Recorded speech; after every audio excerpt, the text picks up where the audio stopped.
Hello à tous, on se retrouve pour une toute nouvelle vidéo. On va relancer un petit peu la chaîne basket. Ici, on a une petite vidéo sur un travail que j'affectionne particulièrement sur le travail de défense de zone 2-3, qu'on peut aussi bien adapter sur d'autres défenses de zone, et qui permet aussi, forcément, quand on travaille la défense, de travailler un peu l'attaque. Euh, Très simple, deux équipes de 5 ici, une équipe noire, une équipe blanche, trois chaises qui symbolisent des positionnements, on va dire, stratégiques de l'attaque de zone par les joueurs intérieurs. Euh, les 5 attaquants, les 5 noirs, ont pour but de soit marquer à 3 points, soit toucher les chaises par la passe. S'ils marquent, ils conservent la balle et ils prennent les 3 points. S'ils touchent la chaise, ils prennent 5 points et conservent le ballon. Les blanches doivent forcément réussir à tenir pendant 24 secondes en se déplaçant correctement, et ça on va le voir un petit peu après, et forcément en protégeant les relations de passe intérieures. Quand on fait une défense de zone, on le fait surtout pour fermer la raquette et les espaces en misant sur la maladresse adverse. Donc là c'est parti. Bien sûr, les Noirs, pour l'instant, n'ont pas le droit de dribbler et vont devoir trouver une solution. Là, on lance la situation, très simple. S'il n'y a pas de panier marqué et qu'il y a un stop, on travaille aussi l'alternance, la capacité à transiter vite attaque-défense, et pour ressortir la balle sur moi, vous le verrez après, pour pouvoir fermer ça. Voilà, première erreur, on se focus sur la chaise. Ici, ballon bouge, je bouge, une des premières règles. D'accord. Quand la balle est dans l'axe, on va demander à l'intérieur d'aller couvrir un petit peu cette passe sur la chaise, qu'on n'a pas le droit de faire dans l'exercice. D'accord. Et ici, on va se déplacer dans l'aile. Très bien, on couvre la chaise au milieu et s'enchaîne. Vous voyez, là, on a un peu de retard et voilà. C'est-à-dire que là, on anticipe là, ce qui passe. Bonne lecture d'Alexia. Ici, qui touche la chaise. La priorité, c'est de fermer les relations intérieures et de se faire confiance. Il y aura forcément des retards. La zone va être déformée. On verra après comment on doit intervenir. Donc ici, quand la balle est dans l'axe, pour moi, les deux joueuses de devant doivent tricher. Et la joueuse intérieure qui est au milieu, voilà, doit monter d'un cran. Très bien. On va fermer les passes sur les chaises. Et voilà, si on est en retard, que ça triche trop, sanction, on peut scorer et on garde la balle et on retransite et c'est reparti.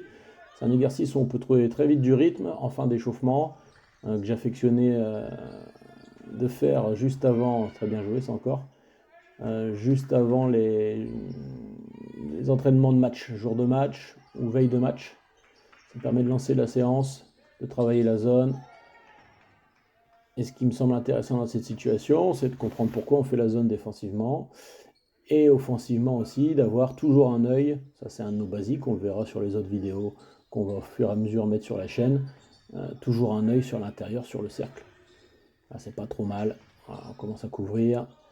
Ok, il manque une chose ici, c'est-à-dire que sur le placement, couvrir quelqu'un poste haut, on a trois joueuses en haut pour deux joueuses qui défendent. Il va falloir forcément que les extérieurs du bas interviennent. Bien sûr, on a le droit de jouer les interceptions. Et là, ça transite. Très bien. Ça permet aussi de se mettre en rythme pour le tir, trouver les tirs en attaque. On parlera des orientations après qu'on va mettre. Voilà, très bien ce que vient de faire Alexia Chéry. On ne peut pas demander à une joueuse d'être à la fois de bouger en même temps que la balle et de couvrir deux joueuses. C'est-à-dire c'est là que les joueurs défensivement doivent coulisser, que la fille du bas doit intervenir à 45 quand sa partenaire du haut est un peu en retard. Ce que n'a pas fait là-bas la joueuse tout au fond. Ok, ballon bouge, je bouge. On voit qu'il y a des joueuses qui se déplacent après la passe. Il faut essayer de consolider ça. Voilà, on transite très vite, on retrouve les spots. Boum, boum. Et on peut enchaîner comme ça. On peut mettre un temps, on peut mettre un nombre de points, ce que l'on veut. Et là, vous voyez qu'on monte doucement en température sur le rythme. C'est un exercice qui plaît souvent bien aux joueuses et aux joueurs. qui permet aussi de travailler les passes, les feintes de passes, les skip passes. Donc très intéressant. Voilà, on voit qu'à chaque fois, la fille en haut à droite là ne monte pas, elle ne vient pas aider sa coéquipière qui est en haut quand celle-ci est en retard. Ça, c'est des adaptations, des contenus techniques à mettre au fur et à mesure. Là, moi, mon intérêt, c'est de vous montrer une situation pédagogique. Après, vous en faites ce que vous voulez. L'évolution de cette situation, il y en a des tonnes. Elle est très simple. On repart avec une seule joueuse intérieure. On ne compte pas les 3 secondes. On garde la même formule. On joue 5 contre 5. Et là, on va avoir une joueuse intérieure. Donc, je vous dis, une poste 5 généralement, qui va pouvoir occuper la raquette sans jamais être sanctionnée par les 3 secondes. Elle prend le rôle des chaises avec du mouvement. Il va falloir qu'il y ait de la communication entre le bas et le haut. On intègre cette notion-là tout doucement, mais la règle est la même. L'idée, c'est que quand vous avez, là je suis en train de montrer que quand la balle arrive, quand la balle est à 45, on garde l'idée de venir couvrir le poste haut, même s'il n'y a personne. D'accord? Parce que si la communication est tardive, on verra que ça peut permettre à des intérieurs qui remontent dans le dos de trouver ces espaces-là. Ok, là je montre la situation, ce que je vous expliquais tout à l'heure, c'est-à-dire que les 2 filles du haut ne peuvent pas couvrir 3 joueuses dans les spots extérieurs. Donc la joueuse du bas, quand il y a un retard, doit anticiper, remonter, tricher, et si possible, comme je l'ai montré là, avec une orientation qui renvoie vers la joueuse du milieu, ce qui permet tout simplement de ne pas, pas laisser les espaces où il n'y aura plus d'intervention défensive possible, et d'emmener la balle où on veut. Là, la joueuse me demande, est-ce qu'on ne peut pas rester positionné sur sa joueuse quand on monte comme ça et qu'on triche? Elle a raison dans un sens, mais généralement quand on met la balle ici, il y a une coupe qui se fait dans le corner pour créer un surnombre. Et donc si on reste et qu'il y a une coupe qui se fait par la ligne de fond dans le corner, voilà, il y a tir tous les jours et c'est terminé. Donc là, on va voir un peu la situation. Et vous voyez, les joueuses vont essayer de chercher l'intérieur, ça me plaît bien en attaque, même si là c'est une perte de balle. Toujours avoir une seule joueuse. Là. Vous voyez là, elle monte, elle redescend pas, elle triche pas, elle n'a pas eu d'orientation. Donc ça, c'est la première fois qu'on travaillait ça avec cette équipe. C'est pareil, quand la balle arrive comme ça à l'intérieur, c'est 1 contre 1. On ne vient pas se faire aspirer, sinon on ne peut pas faire les rotations. Donc il y a pas mal d'erreurs défensives qui seront à travailler au fur et à mesure de l'année. Ça c'est très bien, voilà, elle vient combler le retard. Là c'est 1 contre 1. On vient pas trop aider. Très bien, on est entre les deux. C'est pas trop mal ici. Et ce qui est intéressant, c'est que vous avez vu, là, l'équipe grise, là, elle n'a pas loupé une passe intérieure. Et mine de rien, en attaque, être capable de trouver ces spots-là, c'est intéressant. Et c'est pas toujours recherché. Voilà, ici, je pense que je vais arrêter le jeu. Il y a de grandes chances. Parce que la joueuse en bas, à gauche, avec les chaussures rouges, n'est pas venue recouvrir le poste haut. Quand la balle est partie à 45 à l'opposé, l'intérieur qui était caché poste bas remonte poste haut.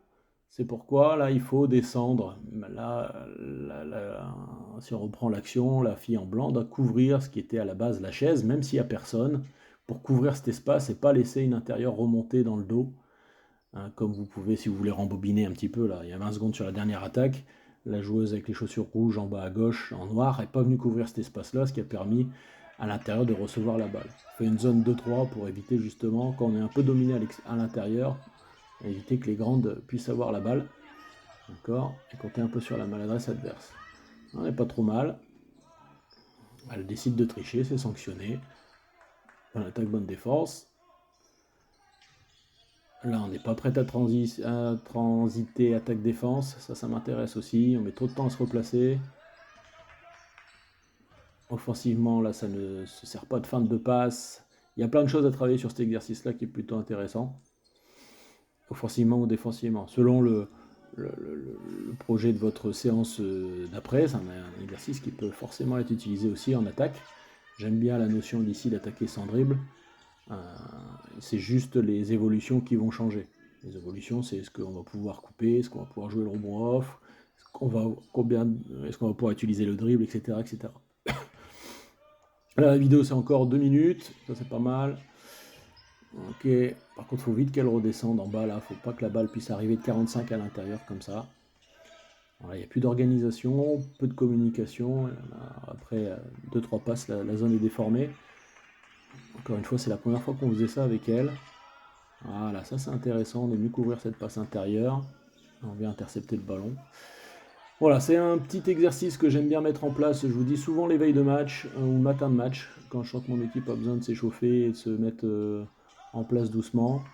Euh, c'est cardio pendant quelques secondes. Après, derrière, sur l'attaque, c'est plus un travail de passe et de lecture. Euh, ça peut être adaptable. Il y a d'autres évolutions qu'on verra plus tard. Laissez-moi des commentaires si vous voulez qu'on en discute. Donc, si vous voulez que je vous laisse une liste des évolutions possibles. Mais je pense que vous les trouverez aussi par vous-même. Ici, on ne couvre pas la passe intérieure, c'est l'extérieur qui doit venir. Vous voyez, elle reste un peu sur une forme de match-up. Ok. Là, pareil, en haut, là, il y a beaucoup trop d'erreurs. On ne revient pas aider comme ça côté ballon, parce que sinon, c'est sanction par le tir. Voilà, j'espère que cette petite séquence vous a plu. La suite de l'évolution, c'est de mettre les deux intérieurs qui puissent bouger poste bas, poste haut. Ça devient très compliqué à ce moment-là pour la défense. Sans avoir les notions de 3 secondes, ça demande beaucoup plus de communication. Il y a plein de détails techniques, tactiques à mettre en place avec vos choix, votre vision des choses. Toujours est-il que c'est une bonne base d'exercice qui permet de travailler sans trop puiser d'énergie. On peut imaginer les traversées de terrain également derrière. Voilà, c'est une situation que je voulais partager parce que je l'affectionne particulièrement. Elle plaît aux joueuses, aux joueurs. Ça permet de travailler offensivement, défensivement, selon les règles que vous allez y mettre, et de vous lancer tranquillement dans une séance qui part derrière sur du collectif et du jeu. On se retrouve bientôt pour d'autres vidéos. Je vais essayer d'en faire de plus en plus avec l'outil qu'on a là dans la salle où on filme nos entraînements, que ce soit sur du travail collectif, pré-collectif ou du perfectionnement individuel. À bientôt!